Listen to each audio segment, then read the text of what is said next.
पुण्यात आज पुन्हा एकदा शरद पवार आणि अजित पवार एकाच मंचावर येत आहेत।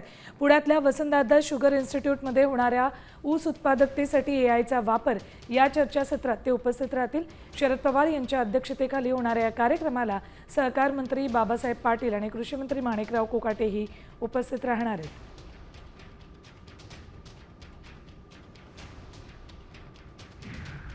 तर गेल्या काही दिवसांपासून राज्यात ठाकरे बंधू एकत्र येण्याच्या चर्चा रंगल्यात। त्याच पार्श्वभूमीवर आता पवार काका पुतळ्याचं देखील मनोमिलन होण्याची शक्यता वर्तवली जाते। पांडुरंगाची इच्छा असेल तर बहीण भाऊ आषाढी एकादशीपर्यंतही एकत्र येऊ शकतात असं मिटकरी म्हणाले।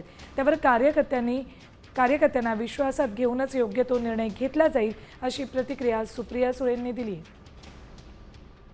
पांडुरंगाची इच्छा असली तर आषाढी एकादशीपर्यंत तेही होईल। अजून तसा काही प्रस्ताव असल्याचं कळलेलं नाही, पण 10 तारखेला पक्षाचा मेळावा पुण्याला होतोय, त्यामुळं 10 तारखेपर्यंत आपण वाट बघा। पवार साहेबांच्या कामाची पद्धत तुम्ही 6 दशकं म्हणजे तुमच्या सगळ्यांच्या जन्माच्या आधीपासून सगळ्यांनी पाहिलेली आहे की पवार साहेब जो काही निर्णय घेतात किंवा जे काही मार्गदर्शन करतात ते लोकशाही पद्धतीनेच होतं। त्याच्यामुळे जो काही निर्णय पक्षाचा असेल तो त्या शेवटच्या कार्यकर्त्याला कॉन्फिडन्स मध्ये घेऊनच त्याच्या मनात जो असेल तोच निर्णय पक्ष घेईल।